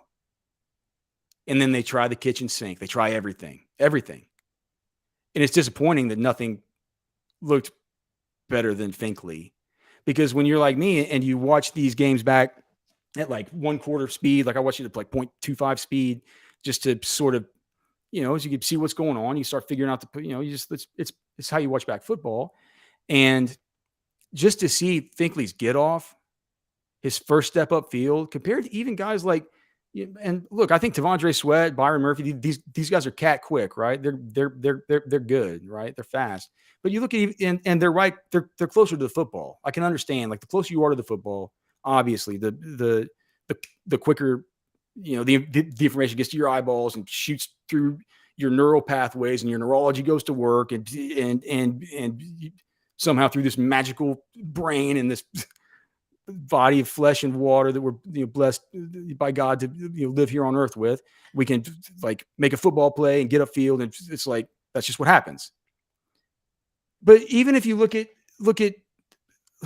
Ethan Burke, he's just as far away from the football as Justin Finkley, man. And he, like or I guess no. If you look at you would just say like the guy on the other side, because Finkley is there in there for Burke. So even if you're looking over, it's like Christopher Ross or whatever on the other side, right? It's like he's getting like. All these guys, it's like they're getting off. They're like they've taken their first 2 steps before Finkley's even gotten out of his stance. I don't know what it is. Like, they need to fix that thing at the edge. And I like it that you hear Coach Stark saying he likes the young depth. You love it that Colin Simmons is coming in. You love it that Colton Vosick is going to be good, right? I mean, heck, once Colin Simmons gets here, you might have Colin Simmons and Colton Vosick playing that edge. And if Barron Sorrell leaves, you might have to say, like, dude, Ethan Burke, we got to move you over to the strong side defensive end. By then, he could be filled out to where he's playing there. Like, there's a million different permutations and things that could happen like that, right? Things can flip in an instant if you get program changers like Colin Simmons in immediately and Colton Vosick at the height of his powers, the height of what he could possibly be, right? The prospect that he was recruited as. But right now, they like Jamon. I don't know if the light bulb is going to come on for Jamon Tapp. For all this stuff about the Alfred Collins light bulb that came on over here, Alfred Collins light bulb all summer long. Light bulb that, like, I don't think that light bulb, that light bulb hasn't snapped on for Jamon Tapp yet.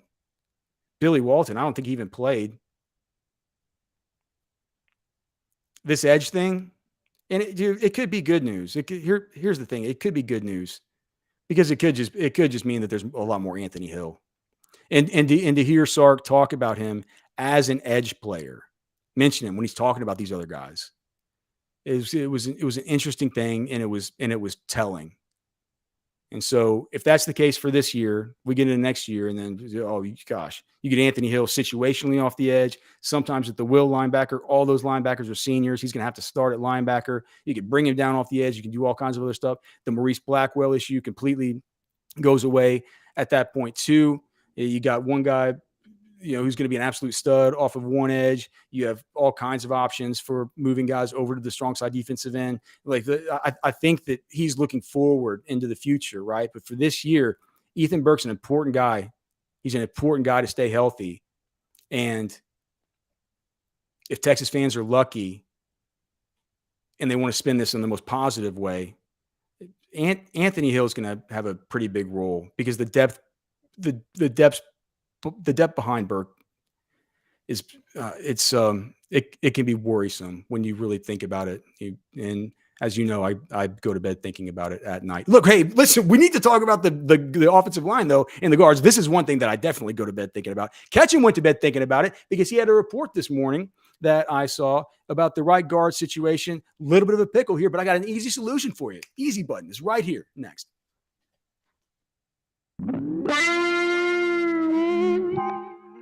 This Orangebloods recruiting flashback takes a look at arguably the most high-profile recruitment in the history of the Texas football program, at least until Arch Manning came along. Yes, I'm talking about former Texas quarterback Chris Sims, who was the nation's #1 ranked prospect when he came out of New Jersey in 1999.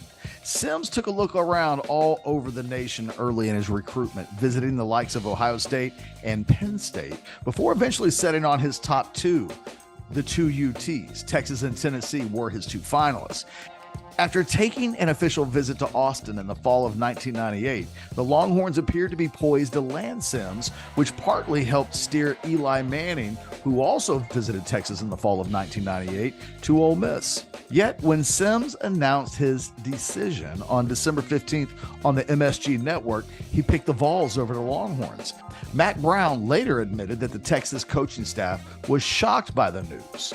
Quote, "I'm proud to be a Vol, and it's a good place for me," Sims said upon his announcement. "I'm a big fan of Coach Fulmer, and I think it fits me right. I feel so relieved, and I can finally get back to being a high schooler and enjoying myself." Yet, the truth of the matter is that Sims wasn't really relieved about the decision, and word got around quickly that he was wavering on his commitment to the Vols almost as soon as he made the announcement. I can remember talking to a Texas source on January 1st of 1999, just before the Longhorns played Mississippi State in the Cotton Bowl, that the Longhorns were going to flip Sims away from Tennessee. A few days following the New Year's Bowl game, Sims called Texas assistant coach Tim Brewster to tell him that he was having second thoughts. Less than 3 weeks later, Sims sat down with his parents, Diana and Phil, you might have heard of him, to reevaluate the decision. The next day, he called Tennessee head coach Phil Fulmer to deliver the news.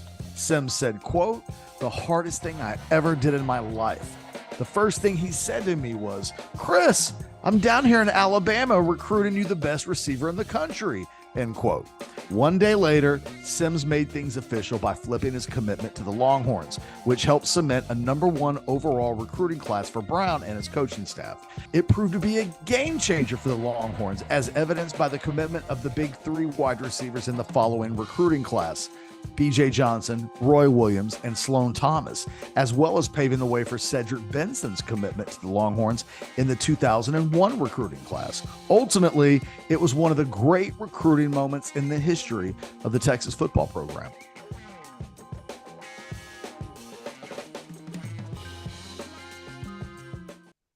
Oh yes, football with friends. It's fun as hell, man. I'm happy as could be to be here with you guys here on a Tuesday afternoon. We got our fantasy draft tonight. I'm getting pumped about it. Ketchum gets to keep Garrett Wilson, which is just a total swindle for me. How I let that happen, I have no idea. I wanted Garrett Wilson everywhere last year and in a keeper league. Somehow Ketchum ended up with him. Catch, how did it happen? Look it back up. How did this happen? Texas Sunrise Outdoors say, Alex, no access this weekend. No, sir. No, sir. I committed the cardinal sin of hunting. We talked about it yesterday. We talked a lot about it, man. But it's just always remember, man, never pass on something the first day that you would want to take on the last day, especially when it's axis. Dude, hunting for axis is not like, it's not like sitting in a blind and sitting in front of a feeder and waiting for the feeder to go off at 5 or whatever. And, just hoping the big buck walks in. And let me ask you guys this in chat. Do the big bucks ever walk into the feeders? Where I hunt, they just, like, the big bucks are too smart to do that. I don't know. Like, Blake, hey, Blake, let me ask you that. Blake, do the big bucks, do the big natural low fence bucks, ever walk just up to the feeder at feeding? Not the axis. The axis are always away. I know axis don't go to feeders, period. Yeah, or corn feeders, period. Even the big whitetail. But even whitetail. They'll come in like late at night, and if there's something left, they'll pick around when they, feel like they're covered by the dark. Well, yeah. I mean, you'll see him on the cams coming in after but during the day. No. Yeah. So I mean, with the axis, the hardest thing is you have to identify where the herd is, right? Like they're not going to come to a feeder. You got to find where the herd is, and I have a good idea at one of these properties I hunt where the herd generally goes, where they generally walk. I mean, I was set up in just the right spot, but man, they were there the first night. And I'm like, dude, I know exactly where they're going to be bed down. I'll be here tomorrow. They're going to walk back out here. They're going to walk back up this way. They're going to come down this ridge. It's like, I'm going to have it all set. And they just never came back. I don't know if they kind of winded me or something, or it hurts. Classic. They said I was, and I was, what I was even more pissed about is they said I was the first hunter out there since the middle of May, since May 15th. So they hadn't been pressured at all. They weren't on it was a really, really, really tough deal, but it's all right. Got plenty of time out in the woods, and we got plenty of time, man.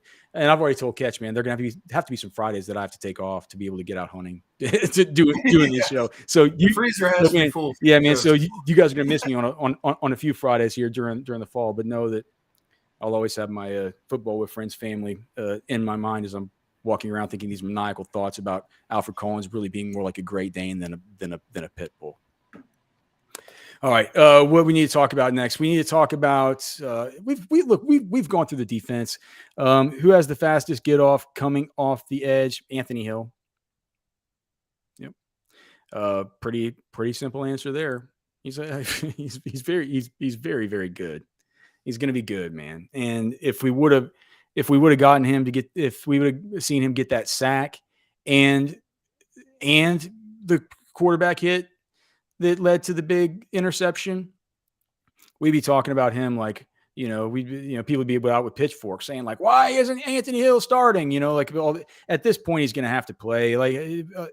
Texas is going to need a few players to step up and be X factors versus Alabama. And do you know, as I was beginning to watch the offense today, we didn't really, A.D. Mitchell scored a touchdown. So we kind of got to see he kept the streak alive. The streak's alive. We could have a disco ball party with Nash and Cody for that, right? The streak's alive. Blake doesn't know how to do a disco ball just yet, but he's going to figure it out this weekend if Alfred Collins does have the big game. Hey, Blake, what are we identifying as a big game? Are we just going to have to figure it out after the game's over? Yeah. I feel like that's just a feel thing. Like you need to know, like, Texas won this game because he did this and this. It's like the Supreme Court ruling. It's just like know it when you see it. Yeah. Yeah, you'll know when you see it. Got it. Okay. All right. So I think that we'll definitely, but it'll be a disco ball. It'll come down. Cody's going to come on. He's going to eat a bunch of meat. I'll crack open some beers. I'll get some of this hot sauce that fired up hot sauce they sent me. I'll put it on some Ritz crackers again. Hopefully it won't go down the wrong tube again. Blake said he would do something. Nash said he'd put on a hat or some glasses. There's like a -6% chance he can actually sack Milroe twice. Dude, it's definitely hard, man. It's definitely hard to sack Milroe. You know that the Milroe fever dreams are just racing through Sark's head all this week, dude. He can't wait for the week to be over so this demon will quit haunting his brain. That guy's dude. I watched a little bit more of that Alabama game today because it was on replay on one of these SEC networks or something that I had on when I was doing this other work. And it's not just he's so. I mean, we all know Milroe, right, from when he was a recruit and stuff like that. But golly, has he turned into a monster? I mean, even since the last time, I'd seen him in some spring games, and friends had texted me stuff and saying like, "Oh God, look at Milroe." And dude, he can also flick it. He's just got a natural flick, man. He's very he's an impressive player. He's gonna be one of these guys that NFL coaches are going to look at and say, "Man, I could do something with this guy." You wait and see. You wait and see, man. I'll bet you he tests real well too. So was that the super chat? Was that the question? Who's the fastest how do we start talking about Milroe? Oh yeah, no, the chances that he'll sack him twice, right? What Cody said. Yeah, it'll be tough. I'll consider tackling for anything less than 2 yards, the same as a sack. John Eichstedt, I think that you've hit the nail on the head right there, man. I think that containing him, right? Containing him. It's what Sark said at his press conference. You've got to contain him. You got to keep him in. I miscredited or I misblamed. Is misblamed a word? I falsely accused Ethan Burke yesterday of blowing that contain. It was actually, when I looked back, it was Christopher Ross. And so who knows? I could be kicked off the air and held liable for defamation for saying it was Ethan Burke. So hopefully he would not sue a fellow Westlake Chaparral. But look, man, those kinds of things, it can't happen. These guys need to stay on the edge, stay on their spot. Don't get fooled by any of these dives, and just make sure that the inside guys get their run fits like they did this last week to be able to handle those sort of inside runs to A gap, to B gap. Don't let Jalen Milroe pull it and run to the outside. And here's the other thing. Don't let and if Texas does manage to get pressure or anything like the pressure it was able to get up front from the interior guys, Byron Murphy, Tavondre Sweat, off the edge from Anthony Hill, right? If they are able to get that pressure, he's going to elude that pressure. And when he does, that's the point where things start getting,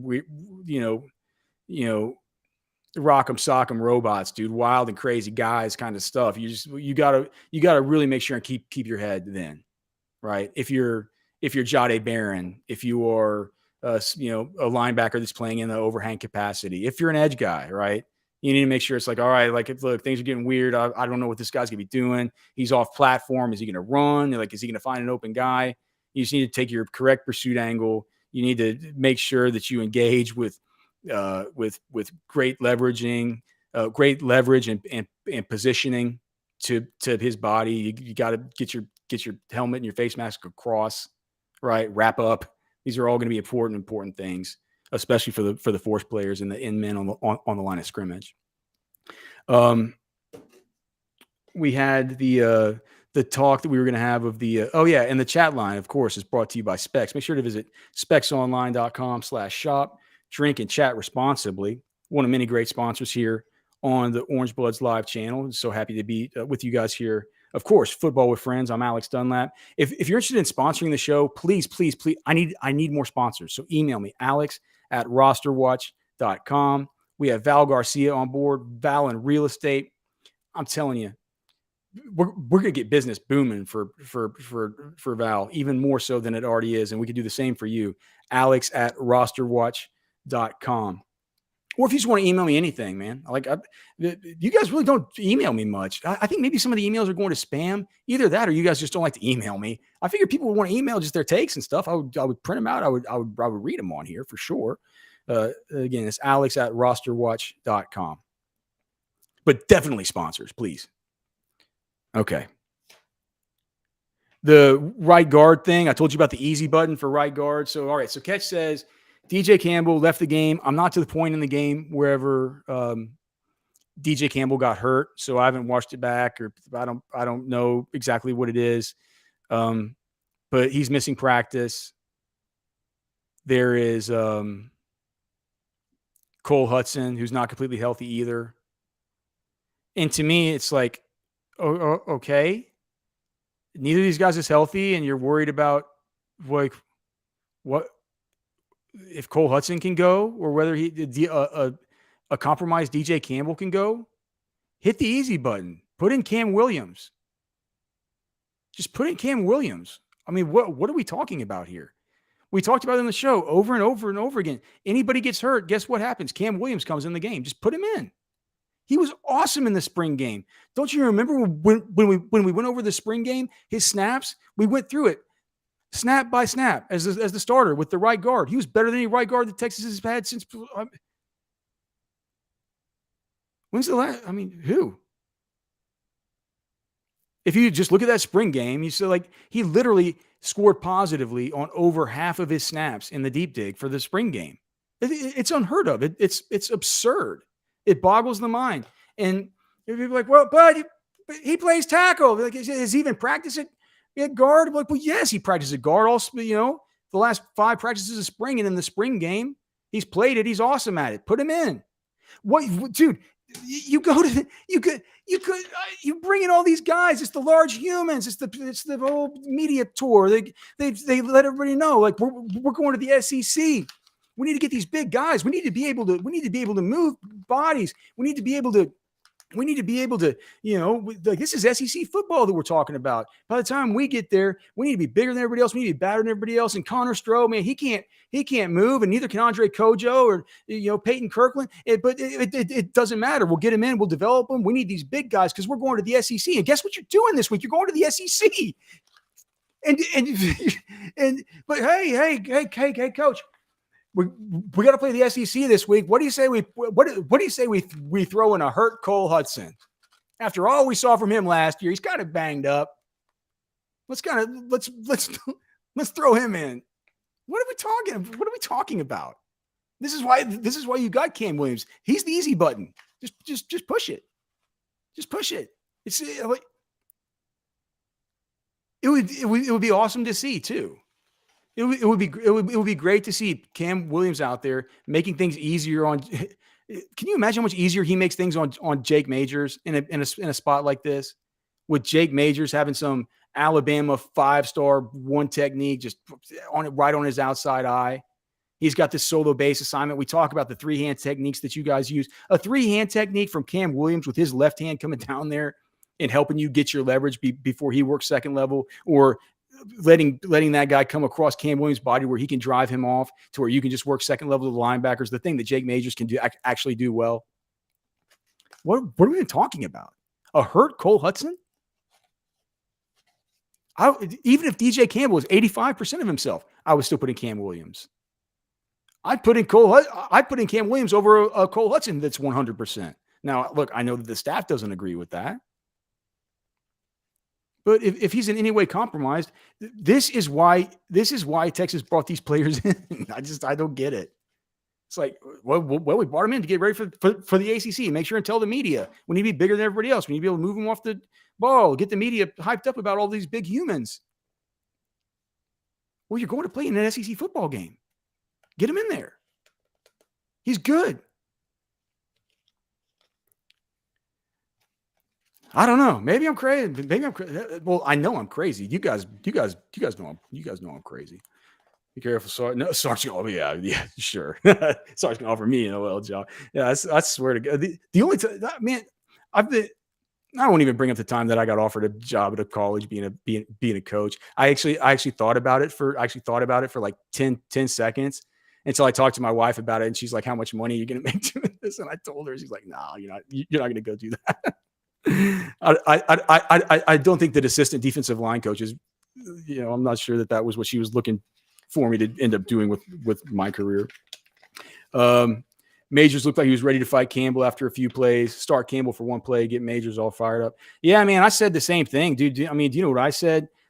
DJ Campbell had the false start. I haven't gotten to that point in the game yet.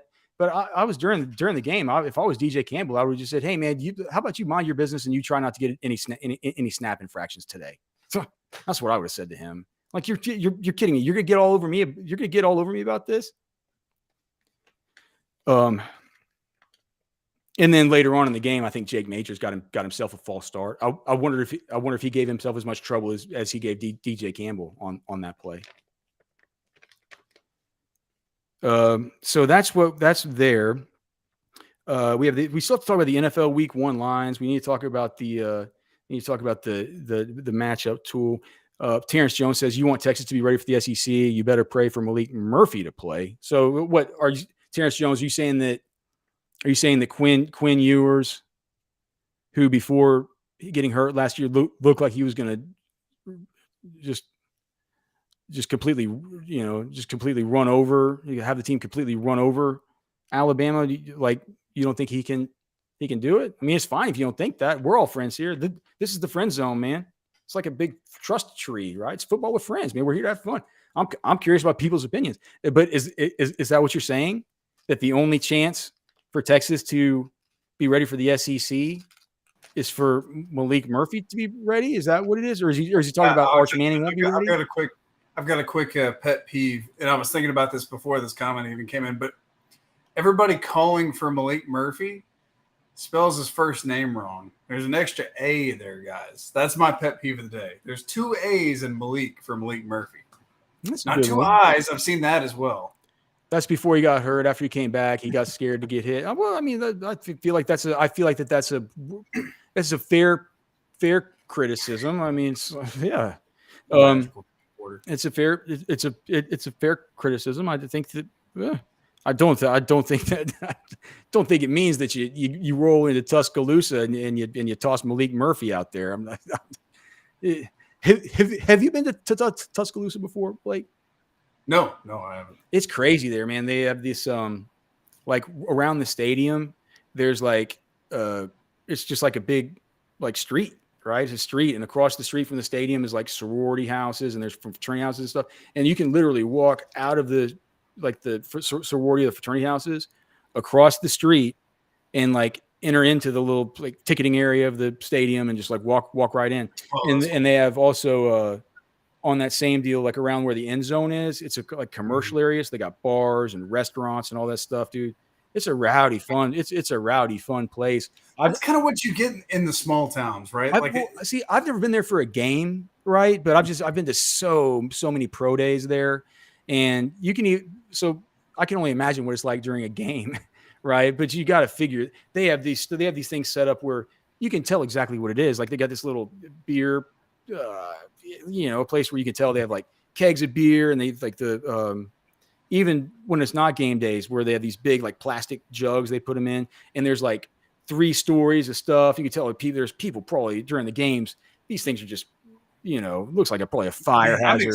I'm excited to see the scene before the game this Saturday. That's gonna be so cool. But I was just saying, like you could see Malik Murphy getting in there and just throwing a ball over the top of the stadium, over into that beer aisle over there, outside there on the road, or like going into some sorority girl's window. Yeah, I don't think he's ready for the bright lights in Tuscaloosa just yet. Colby S is saying Quinn is frail. He was in high school and seems like the same in college. Heck, Rice even rocked him on Saturday. I'm not going to go so far as to say he's frail. He's kind of small, and I do feel like as this season is sort of kicked off and people have seen him live, and they've seen all these other quarterbacks, they've seen Sanders, they've seen Standers. What's the Notre Dame kid who just hasn't had an incompletion? Hartman hadn't had 3 incompletions all year or something. Caleb Williams doing Caleb Williams things. Drake May, people are now saying like, it reminds me of the first time I ever saw Andrew Luck or, Peyton Manning. And now people are saying that Michael Lombardi was actually saying on his podcast earlier in the week that if he's like, you mark my word right now, this is not going to be a consensus thing with Caleb Williams over Drake May. We're going to have this conversation through the whole, it's going to continue through the whole process. So I think with kind of Quinn being 195, people, maybe not getting off to exactly as hot a start as people would have hoped, I think he was fine in the game. Good statistics. We have the chart here. Let's take a look at the chart before the show wraps up. His throw distributions, like on each part of the field. He was pretty sublime short of 20 yards. It's the 20 plus where the problems occur. 0 for 6 beyond 20 yards. But inside, I mean, he was dealing a little bit, you know. Outside, I can picture 2 or 3 of those ones to the outside right. I can picture one of the ones to the between the numbers deep. I can picture the one to the outside left.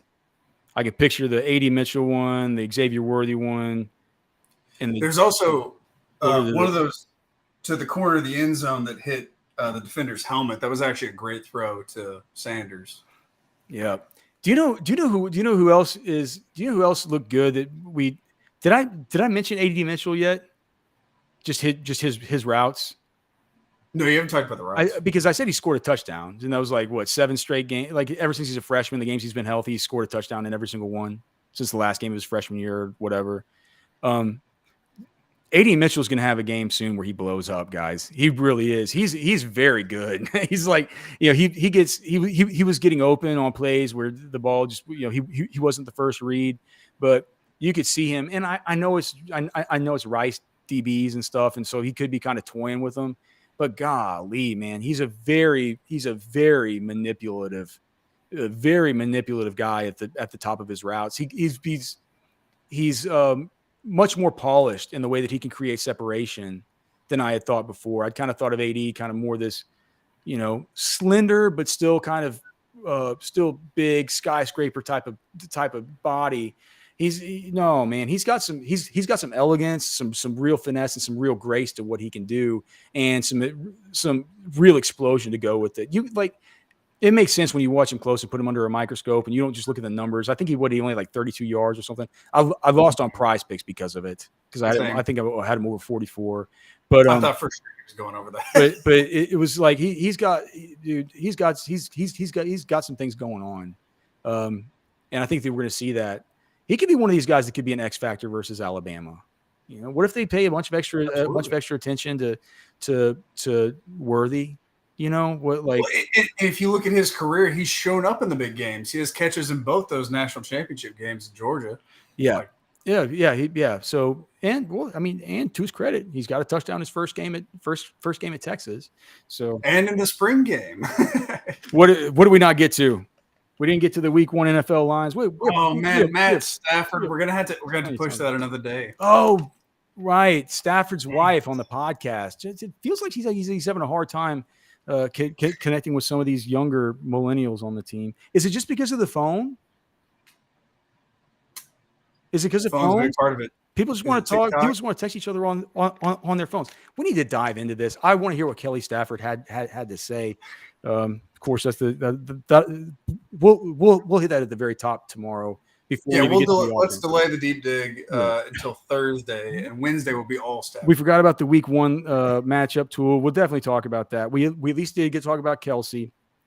We got to talk about Val Garcia. Hey, Val Garcia, let's put it back up. Valen Realty. There, look at that. Hey, that's the face of a man that you can trust. Valen Realty. Call Val Garcia. You can hit the QR code there. His phone number is 469-647-8729, or you can find him at valenrealty.com. Remember, if you're a teacher, if you're an educator, if you're a member of the ministry, he sells your house for free. He gave up $65,000 in fees last year just to do this. He's a guy doing a lot of volume, and we're going to help him out here on OB Live because he is one of us.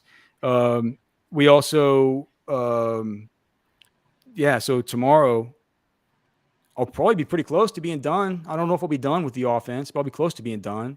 We can talk about what happened with the interior offensive line, whether Hayden Connor continues to kind of do his Benjamin Button thing, what it was with DJ Campbell, how they're going to do this.